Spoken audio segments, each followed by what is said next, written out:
നമസ്കാരം. മലയാളി വാർത്ത ഇൻസൈഡിലേക്ക് സ്വാഗതം. ലോകത്തെ പ്രമുഖ എണ്ണക്കടത്തുപാതയായ ഹോർമൂസ് കടലിടുക്കിന്റെ അവകാശവാദത്തെ ചൊല്ലിയും ആണവ തർക്കങ്ങളെ ചൊല്ലിയും US-ഉം ഇറാനും തമ്മിൽ ആരംഭിച്ച പൂർണ്ണതോതിലുള്ള യുദ്ധം അതീവ അപകടകരമായ രീതിയിൽ അങ്ങനെ ഒരു തലത്തിലേക്കാണ് ഇത് മാറിയിരിക്കുന്നത് വ്യക്തമാക്കുന്ന ഉപഗ്രഹ ചിത്രങ്ങൾ അടക്കമുള്ളവ ഇപ്പോൾ പുറത്തു വരികയാണ്. തുടർച്ചയായ 11ാം ദിവസവും ഇറാനിലെ തന്ത്രപ്രധാന സൈനിക കേന്ദ്രങ്ങൾ ലക്ഷ്യമിട്ട് US സെൻട്രൽ കമാൻഡ് ശക്തമായ വ്യോമാക്രമണമാണ് നടത്തിയിരിക്കുന്നത്. ഇതിനു പിന്നാലെ നദാൻസ് ആണവ നിലയത്തിന് സമീപമുള്ള പിക്കാക്സ് മൗണ്ടൻ എന്ന അതീവ സുരക്ഷിതമായ ഭൂഗർഭ ആണവ കേന്ദ്രം അടിയന്തരമായി തകർക്കുമെന്ന് US പ്രസിഡന്റ് ട്രംപ് മുന്നറിയിപ്പ് നൽകിയിട്ടുണ്ട്. ഇതോടെ മധ്യപൂർവ്വേഷ്യൻ മേഖല ആകെ പുകയുന്ന സ്ഥിതിയാണ് ഉള്ളത്. ടെഹ്റാൻ, തബ്രിസ്, ചബഹാർ, അതുപോലെ തന്നെ കൊനാരാക് എന്നിവിടങ്ങളിലെ ഇറാന്റെ പ്രധാന ആണവ നിലയം സ്ഥിതി ചെയ്യുന്ന ബുഷറിലും വൻ സ്ഫോടനങ്ങളാണ് കഴിഞ്ഞ രാത്രിയിൽ റിപ്പോർട്ട് ചെയ്തത്. പിക്കാക്സ് മൗണ്ടൻ പ്രദേശത്ത് നമ്മൾ ഉടൻ തന്നെ കടുപ്പത്തിൽ ആക്രമണം നടത്തും, അത് തടയാൻ അവർക്ക് ഒന്നും ചെയ്യാനാകില്ല എന്ന് ലബനൻ പ്രസിഡന്റ് ജോസഫ് ഔണുമായി വൈറ്റ് ഹൌസിൽ നടത്തിയ കൂടിക്കാഴ്ചയ്ക്ക് ശേഷം ട്രംപ് വ്യക്തമാക്കി. എന്നാൽ ആണവ നിലയങ്ങൾ ആക്രമിക്കപ്പെട്ടാൽ അതിനെ സമ്പൂർണ്ണ യുദ്ധപ്രഖ്യാപനമായി കാണുമെന്നും US-ന്റെയും സഖ്യരാഷ്ട്രങ്ങളുടെയും എല്ലാ താൽപര്യ കേന്ദ്രങ്ങളും തകർക്കുമെന്നും ഇറാന്റെ ഘാതം അൽ അൻബിയ സൈനിക കമാൻഡ് തിരിച്ചടിച്ചു. ഇറാന്റെ ഡ്രോൺ മിസൈൽ ആക്രമണങ്ങളെ തുടർന്ന് കുവൈത്ത്, ബഹ്റൈൻ, ജോർദാൻ എന്നീ രാജ്യങ്ങൾ തങ്ങളുടെ വ്യോമ പ്രതിരോധ സംവിധാനങ്ങൾ പൂർണ്ണമായി പ്രവർത്തനക്ഷമമാക്കിയിട്ടുമുണ്ട്. നദാൻസ് ആണവ സമുച്ചയത്തിന് 2 കിലോമീറ്റർ അകലെ 100 മീറ്ററിലധികം ആഴത്തിൽ മല തുറന്ന് നിർമ്മിച്ച ഇറാന്റെ ഏറ്റവും സുരക്ഷിതമായ ഭൂഗർഭ ആണവ കേന്ദ്രമാണ് പിക് ആക്സ് മൗണ്ടൻ എന്നറിയപ്പെടുന്നത്. US-ന്റെ ഏറ്റവും ശേഷിയുള്ള ബങ്കർ ബസ്റ്റർ ബോംബുകൾക്ക് പോലും തകർക്കാൻ കഴിയാത്തത്ര ആഴത്തിൽ സ്ഥിതി ചെയ്യുന്ന ഈ കേന്ദ്രത്തിലേക്ക് ഇറാന്റെ യുറേനിയം സമ്പുഷ്ടീകരണത്തിനുള്ള പുതിയ സെൻട്രിഫ്യൂജുകൾ മാറ്റിയതായി ഇസ്രായേൽ രഹസ്യാന്വേഷണ ഏജൻസികൾ വ്യക്തമാക്കുന്നു. ഹോർമൂസ് കടലിടുക്കിന് പുറമെ ചെങ്കടലിലെ ബബ് എൽ മദബ് കടലിടുക്ക് വഴി സൗദി അറേബ്യൻ കപ്പലുകൾ സഞ്ചരിക്കുന്നത് തടയുമെന്ന് യമനിലെ ഇറാന്റെ പിന്തുണയുള്ള ഹൂതി വിമതരം പ്രഖ്യാപിച്ചിട്ടുണ്ട്. ഹൂതികൾ ഇത്തരമൊരു നീക്കവുമായി മുന്നോട്ട് പോയാൽ അവരെ വിടാതെ പിന്തുടർന്ന് നശിപ്പിക്കുമെന്ന് ട്രംപ് ഭീഷണിപ്പെടുത്തി.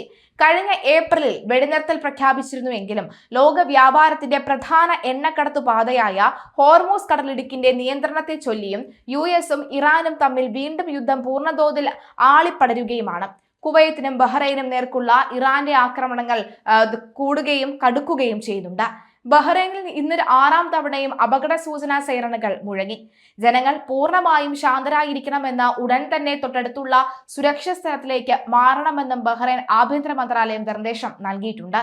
ഇറാനെതിരെ യുദ്ധത്തിനിറങ്ങി കുടുങ്ങി ആവശ്യത്തിന് മിസൈലും ആയുധങ്ങളും ഇല്ല എന്ന പെന്റഗന്റെ മുന്നറിയിപ്പ്. ട്രംപിനെ കൈവിട്ട ജനം എന്നൊരു വാർത്ത കൂടി വരുന്നുണ്ട്.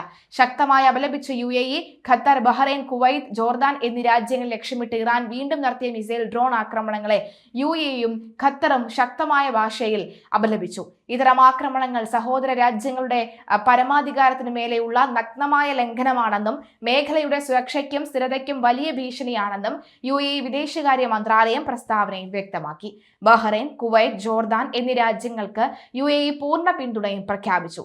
സ്വന്തം രാജ്യങ്ങളുടെ സുരക്ഷയും സ്ഥിരതയും സംരക്ഷിക്കുന്നതിനായി ഈ രാജ്യങ്ങൾ സ്വീകരിക്കുന്ന എല്ലാ നടപടികൾക്കും UAE-യുടെ പൂർണ്ണ ഐക്യദാർഢ്യം ഉണ്ടാകുമെന്നും മന്ത്രാലയം കൂട്ടിച്ചേർത്തു.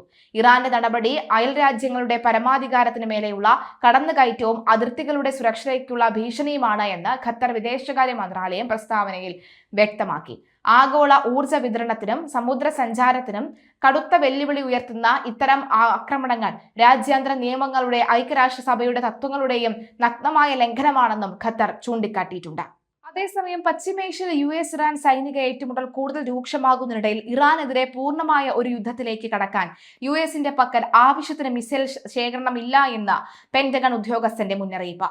വ്യോമ പ്രതിരോധ മിസൈലുകളുടെയും ദീർഘദൂര ആയുധങ്ങളുടെയും ദൗർബല്യം US-ലെ സൈനിക നീക്കങ്ങളെ കാര്യമായി പരിമിതപ്പെടുത്തിയേക്കുമെന്നാണ് വൈറ്റ് ഹൌസ് ചർച്ചകളുമായി ബന്ധപ്പെട്ട US ഉദ്യോഗസ്ഥർ വെളിപ്പെടുത്തുന്നത്.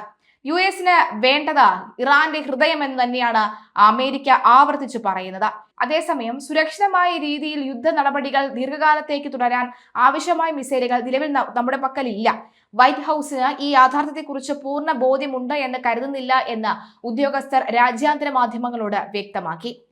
മാത്രമല്ല, നിലവിലെ സാഹചര്യത്തിൽ ഈ ഒരു രീതി തുടരുകയാണെങ്കിൽ യുദ്ധത്തിന് ആയുധമില്ലാത്ത ഒരു ക്ഷാമം നേരിടേണ്ടി വരുമെന്നും വ്യക്തമാവുകയാണ്. ട്രംപ് ഇറാനെതിരെ സഖ്യകക്ഷികളുമായി ചേർന്ന ശക്തമായ സൈനിക നടപടികൾ ആലോചിച്ചു വരികയാണ്. ഇതിന്റെ ഭാഗമായാണ് കൂടുതൽ യുദ്ധവിമാനങ്ങളും വ്യോമസേനയും പശ്ചിമേഷ്യയിൽ വിന്യസിച്ചത്. ജർമ്മനിയിൽ നിന്നുള്ള F-16 യുദ്ധവിമാനങ്ങളും ബ്രിട്ടനിൽ നിന്നുള്ള F-35 യുദ്ധവിമാനങ്ങളും പശ്ചിമേഷ്യയിലേക്ക് അയച്ചിട്ടുണ്ട്. ഇതിനു പുറമെ വിമാനങ്ങളിൽ ഇന്ധനം നിറയ്ക്കുന്നതിനുള്ള എയറിൽ റീഫില്ലിംഗ് വിമാനങ്ങളും മേഖലയിലേക്ക് തിരിച്ചിട്ടുണ്ട്. ഇറാന്റെ പ്രധാന അടിസ്ഥാന സൗകര്യങ്ങളായ പാലങ്ങൾ, വൈദ്യുത നിലയങ്ങൾ എന്നിവ ആക്രമിക്കാൻ ട്രംപ് പദ്ധതിയിടുന്നുണ്ടെന്നാണ് സൂചന. എന്നാൽ മിസൈൽ ക്ഷാമത്തിന് പുറമെ ഇറാന്റെ അതിർത്തിക്കുള്ളിൽ കയറിയുള്ള കരയുദ്ധത്തിന് US സൈന്യം സജ്ജമല്ലെന്നും വിദഗ്ധർ നിരീക്ഷിക്കുന്നുണ്ട്. മാത്രമല്ല, ജോർദാനിലെ US ബേസിന് നേരെ ഇറാന്റെ ആക്രമണം കഴിഞ്ഞ ആഴ്ചയാണ് ഈ സംഭവം നടന്നത്. 3 US സൈനികർ അന്ന് കൊല്ലപ്പെടുകയും ചെയ്തു. ഒട്ടേറെ പേർക്ക് പരിക്കേൽക്കുകയും ചെയ്തിട്ടുണ്ട്. എന്തായാലും പരിക്കേൽക്കുകയും ചെയ്ത പശ്ചാത്തലത്തിൽ US ആക്രമണം കടുപ്പിച്ചിരിക്കുകയാണ്. ജോർദാനിലെ US സൈനിക താവളത്തിൽ ഇറാന്റെ 3 മിസൈലുകൾ പ്രതിരോധ സംവിധാനങ്ങളെ തുളച്ചുകയറി ആക്രമണം നടത്തുകയായിരുന്നു. സൈനികർ ഉറങ്ങിയിരുന്നു. പ്രീ ഫാബ്രിക്കേറ്റഡ് കെട്ടിടങ്ങൾ, ജിം, വിമാനങ്ങൾ സൂക്ഷിക്കുന്ന ഹാങ്കർ എന്നിവയ്ക്കാണ് കേടുപാടുകൾ സംഭവിച്ചത്. ഈ ആക്രമണത്തിൽ ഫസ്റ്റ് ലഫ്റ്റനന്റ് ടൈറൽ ജെയിംസ് ഹീർമാൻ എന്ന 25 വയസ്സുകാരൻ, പ്രൈവറ്റ് ഇസബെല്ല ഗോൾസാലൻ എന്നീ 19 വയസ്സുകാരൻ എന്നീ സൈനികരാണ് കൊല്ലപ്പെട്ടത്. സൈനിക താവളത്തിൽ നിന്ന് മൃതദേഹ അവശിഷ്ടങ്ങൾ കണ്ടെത്തിയതായി US സെൻട്രൽ കമാൻഡാണ് അറിയിച്ചത്. ഇതിനു പുറമെ ഉത്തര ഇറാഖിൽ തകർന്നു വീണ ഇറാന്റെ ഡ്രോൺ നിർവീര്യമാക്കുന്നതിനിടയിൽ മറ്റൊരു US സൈനികനും കൊല്ലപ്പെട്ടു. കൊല്ലപ്പെട്ട സൈനികരുടെ ഓർമ്മയ്ക്കായി ഇറാനിലെ കേന്ദ്രങ്ങൾ ശക്തമായ തിരിച്ചടി നൽകിയതായാണ് ട്രംപ് പറയുന്നത്. ഇറാന് സൈനികമായി വലിയ നാശനഷ്ടങ്ങൾ സംഭവിച്ചിട്ടുണ്ട്. അവർക്ക് ഇനി അധികമൊന്നും ശേഷിക്കുന്നില്ലെന്നും ട്രംപ് അവകാശപ്പെടുന്നു. അപ്പോഴാണ് പെന്റഗന്റെ ഈ മുന്നറിയിപ്പ് കൂടി വരുന്നത്.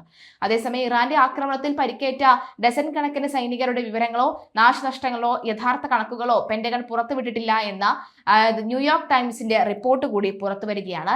ഇറാനിൽ നടത്തിയ ആക്രമണത്തിന്റെ ദൃശ്യങ്ങൾ US സെൻട്രൽ കമാൻഡ് പുറത്ത് വിട്ടപ്പോൾ അത് വലിയ വാർത്തയാവുകയും ചെയ്ത ഒരു പശ്ചാത്തലം ഉണ്ടായിരുന്നു. ഇതിനൊന്നും തന്നെ അമേരിക്ക മറുപടി പറയുന്നില്ല എന്നാണ് വ്യക്തമാകുന്നത്.